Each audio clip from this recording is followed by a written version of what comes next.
जय श्री राम कथा, जय श्री राम कथा, जिसके श्रवण से मिट जाती है, जिनके श्रवण से मिट जाती है जन्म जन्म की व्यथा। जय श्री राम कथा, जय श्री राम कथा।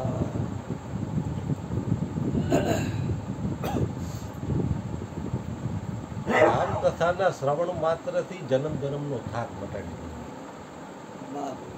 ત્રિવિધિના તાપમાં તપતા જીવો એને કથા અને સત્સંગ જેટલો થાક ઉતારે. અને નજર સામે બાપા આવ્યા ત્યારે કે હું થાકી ગયો છો, છતાં હિંમત કરી એટલે ભાઈ સારી કાંઈ બોલવું જ નહોતું, કાંઈ ગાવું નહોતું, તો 4 વાણી બોલી ગયા નાનો બહુ છેટાડી આવ્યા ત્યારે થાકેલા હતા. થોડીક વાર બેઠા તો એનો થાક ઉતરી ગયો. અને અવાજ કેવો નીકળે તમે જોવો તો માઇકની જરૂર ન પડે, તમારી હારો હારનો અવાજ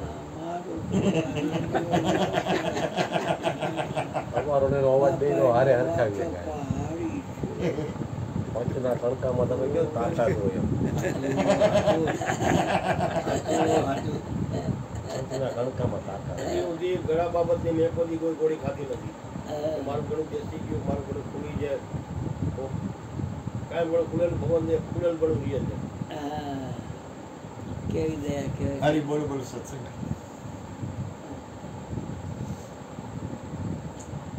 સ્વામી રામસુખદાસે કીધું છે ભોગ અને સંગ્રહની રુચિ જ પરમાત્મા પ્રાપ્તિમાં બાધક છે. એક તો ભોગ અને સંગ્રહની રુચિ, આ 2 વસ્તુ છે ને એ પરમાત્મા પ્રાપ્તિમાં બાધક છે. એટલે જ મહાપુરુષોને કોઈ જાતનો ભોગય નો સંગ્રહ નો હોય.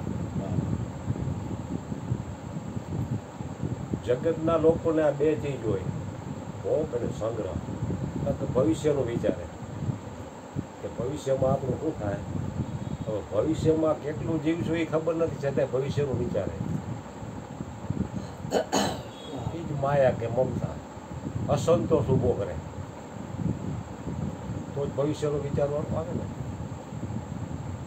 7 પેઢીનું થઈ ગયું હોય તો મારા એમ કે 8મી પેઢીનું શું થાય, તો હરેક પેઢી પોતપોતાના નસીબ લઈને આવે છે. છતાંય માયા એટલી બધી પ્રબળ છે કે જે છે એમાં સુખ કે સંતોષ ન માનવો,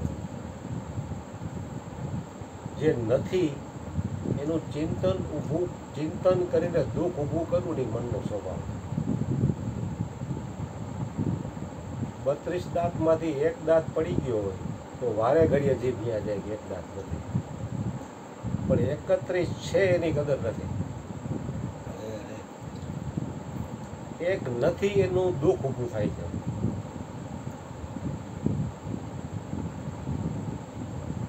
એક ભાઈ બેઠા બેઠા ખાઈ પીને બહુ થઈ ગયા, શરીરમાં હેરી હાથી જતો, આ મોટી ભાગ ઊંઘઈ ન આવે ને ખાધેલું પચે નહીં, એવું બધું થાય. તો કોઈ સંત મહાત્મા પાસે ગયા કે બાપજી મને આ તકલીફ છે, મારે શું કરું, મારો ટાઈમ જતો નથી, કંઈ કામ કરી શકતો નથી, હાલી શકતો નથી. તો કે એક કામ કરો, ઘરમાં બેઠા બેઠા તમે કેરમ રમી રાખો, તમારો ટાઈમ ગયો જાય. એ સમયમાં ટીવી ના આવે, મોબાઈલનો યુગ નહોતો, એ ઘરમાં બેઠા બેઠા કેરમ રમી રાખો. ભાઈ ચાલુ કરી, એમાં તમારો ટાઈમ ગયો જશે. કેરમ રમવા બેઠા, નજીકની કુકરી દેખાય નહીં, ફાંદાડી એટલે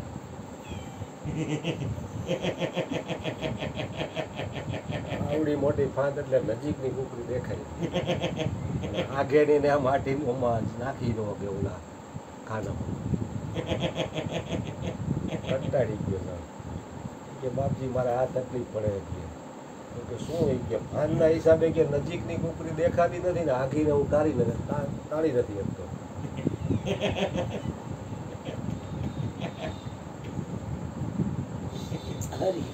કે જીવ માત્રનું એમ જ થયું છે.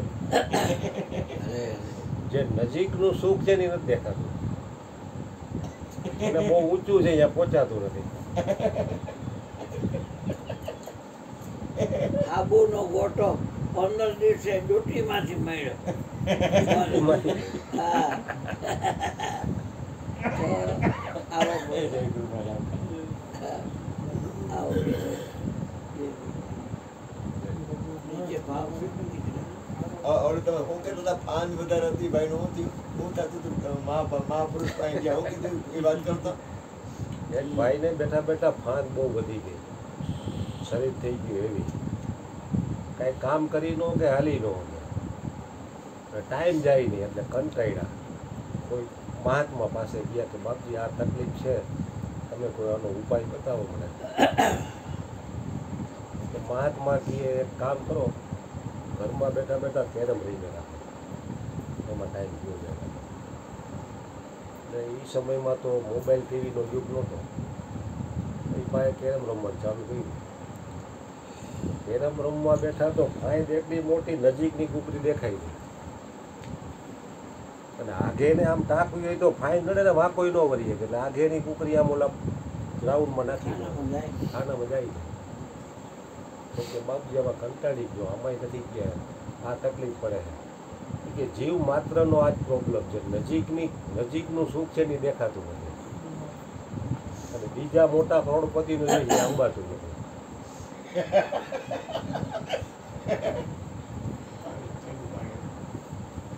કારણ કે જીવ માત્રને નજીકનું સુખ સ્વરૂપ સચ્ચિદાનંદ આત્મા પરમાત્મા ભેગો બેઠો છે, એ સુખ દેખાતું નથી. અને બીજાનું સુખ જોઈ અને ઈર્ષા દેખાય ઊભી કરી અને જીવ હાથે કરી દુઃખી થાય. હવે પોતાને દુઃખી થવું છે ને સુખી કેવી રીતે કરવું? કોઈ પણ વ્યક્તિને આપઘાત કરવો હોય તમે રોકી શકો, ગમે ત્યાં એકાંત તો મળવાનું છે, કેવી રીતે રોકવું? એમ જે વ્યક્તિને દુઃખી જ થવું છે ને કોઈ સુખી ન કરી શકે, અને જેને સુખી જ થવું છે ને એને કોઈની તાકાત નથી એને કોઈ દુઃખી કરે.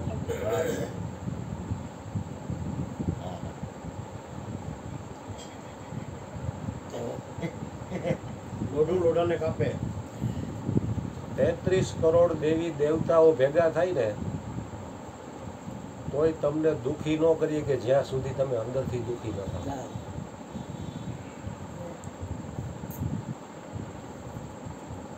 જગતના તમામ લોકો હથિયારો ભાલા જે કાંઈ સાધનો આવતા હોય લઈને આવે તમને મારવા, એ તમને દુઃખી ન કરી કે જ્યાં સુધી તમે અંદરથી દુઃખી ન થાવ.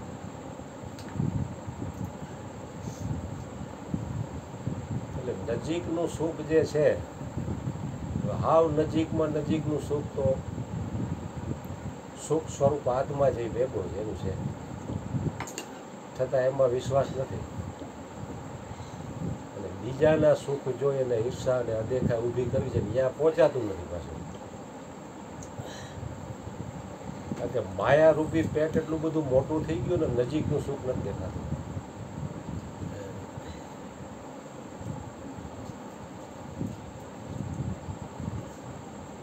હાથમાં રહેલા માખણના પીંગને છોડીને છાશ ચાટવા જેવી ભૂલ કરે. સુખ સ્વરૂપ આત્મા પોતે છે,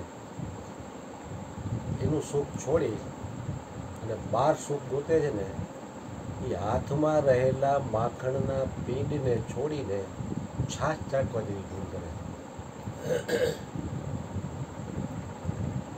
કે સમજણવાળા મહાપુરુષો તો સુખમાં સુખ સ્વરૂપ આત્માનું ચિંતન, એટલે દુઃખમાં દુઃખ હારી શ્રી હરિનું ચિંતન, એને બે બાજુ લાડવો છે. સુખ હોય તો વાંધો નથી, દુઃખ હોય તો વાંધો નથી.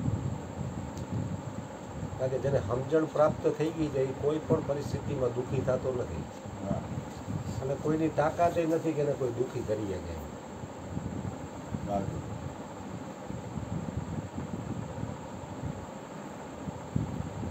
ભોગ અને સંગ્રહની રુચિ જ પરમાત્મા પ્રાપ્તિમાં બાધક છે. એટલે મહાપુરુષોમાં બે વસ્તુ હોય, ભોગ નો સંગ્રહ. જગતના લોકોમાં આ બે હોય એટલે પરમાત્મા પ્રાપ્તિમાં બાધા બને છે આ વસ્તુ. કારણ કે ભોગની ઈચ્છા છે એટલે ભવિષ્યના સુખ માટે સંગ્રહ કરવો પડે. ખીચા ખાલી થઈ જાય તો કરવું શું પછી? એટલે ભવિષ્યના સુખ માટે સંગ્રહ કરે એટલે સંકલ્પ વિકલ્પ વધી જાય. સંકલ્પ વિકલ્પ વધે એટલે આત્મા જ આત્માનું શત્રુ થઈ જાય.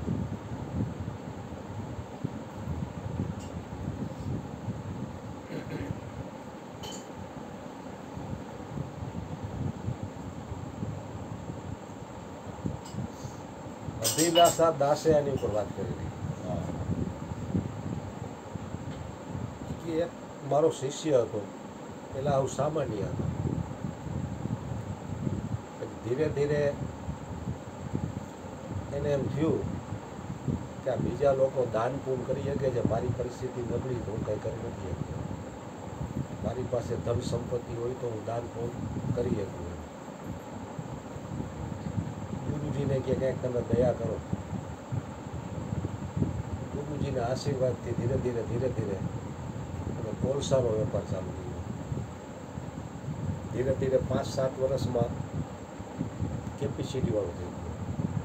ગાડી, બંગલા, નોકર ચાકર, આ તે બધું. પછી સત્સંગમાં આવવાનો ટાઈમ ઘટતો ગયો. અઠવાડિયામાં 2-4 વાર આવતો, પછી મહિનામાં 2-4 વાર, પછી વરહમાં 2-4 વાર. એમ કરતાં કરતાં કારણ કે હું પૂછવાનું. પછી સત્સંગ માટે એને જે સમય મળતો હતો ને એ સમય ધીરે ધીરે કાપ મુકાતો ગયો. કારણ કે ઓલું ડેવલપ કર્યું એટલે એમાં સમય દેવો પડે. કે ઘણા સમય પછી કે મારે એની યાર મુલાકાત થઈ તો કે આપણી ઘરે આવો પ્રસાદ લેવા. તો કે ડાઇનિંગ ટેબલ ઉપર જમવા બેઠા, જમી લીધું, પછી બેઠા અમે. પછી કે તું વર્ષો પહેલાં દહકા પહેલાં તારી પાસે કાંઈ નહોતું, હવે તું આટલું બધું થઈ ગયું, દાન પૂરું કરે તો કે ટાઈમ જ નથી મળતો. ભગવાને કીધું ને વાત કરી ઓલો અસંતોષ ઊભો કરે. મમતા. કારણ કે માલ વૈધો એટલે મમતા વૈધી. सागर में जितना जितना जल बढ़ता है उतनी ही उतनी कीचड़ भी बढ़ती है. 20 ફૂટનો ટાંકો હોય એમાં 10 ફૂટ પાણી ભરો, 10 ફૂટમાં કીચડ એટલે સેવા થાય. પછી 15 ભરો એટલે 15 ફૂટમાં થાય.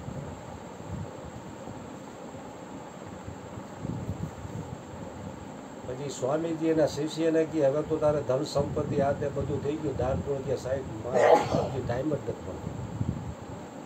તો કે હવે તું સુખી થઈ ગયો ને તો એ કે હસવા મીઠું કે ના ના આમાં સુખ નથી. કે કાંઈ નહોતું ને ત્યારે મને એવું લાગતું હતું કે આ બધું મળી જાય એટલે હું સુખી થઈ જઈશ. તો હવે તો તારી પાસે ધન સંપત્તિ બધું છે, તું માર્કેટમાં જા, 1 લાખ 2 લાખ 5 લાખ લઈને 1-2 તોલા સુખ લેતો આવ. હસવા મીઠ હોય કે આ તો ગામમાં ક્યાંય મળે નહીં. તો બાકી હવે સુખ મળે એવું કંઈક ઉપદેશ કરો મને. तो कि तेरी सुख लेने की इच्छा ही तेरा दुख का कारण है. तेरी सुख लेने की जो इच्छा है ना वही तेरा दुख का कारण है. सुख स्वरूप आत्मा तो तुम खुद हो. તારી સુખ લેવાની ઈચ્છા છે ને એ તારા દુઃખનું કારણ. મોટે ભાગે દુઃખ ત્યાંથી જ ઊભા થાય. સુખ લેવાની ઈચ્છા હોય ને દુઃખ આવે.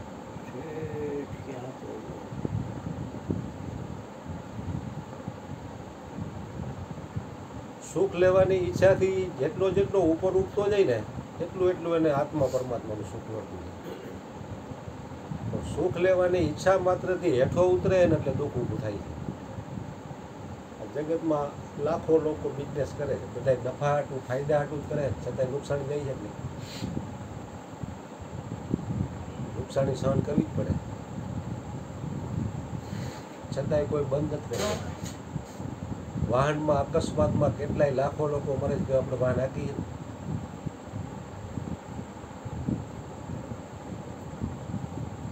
એટલે નજીકનું નજીક સુખ હરિગુરુ સંતો બતાવે છે કે તું જ્યારે પોતે છે તું પોતે છો ને સુખ સ્વરૂપ આત્મા જ તું છો. પણ માયારૂપી પેટ એટલું બધું મોટું થઈ ગયું નજીકનું સુખ દેખાતું નથી અને બીજાનું સુખ બીજા પહોંચાતું નથી એટલે દુઃખ ઊભા થાય છે. સદગુરુ મહારાજની જય. તો બધું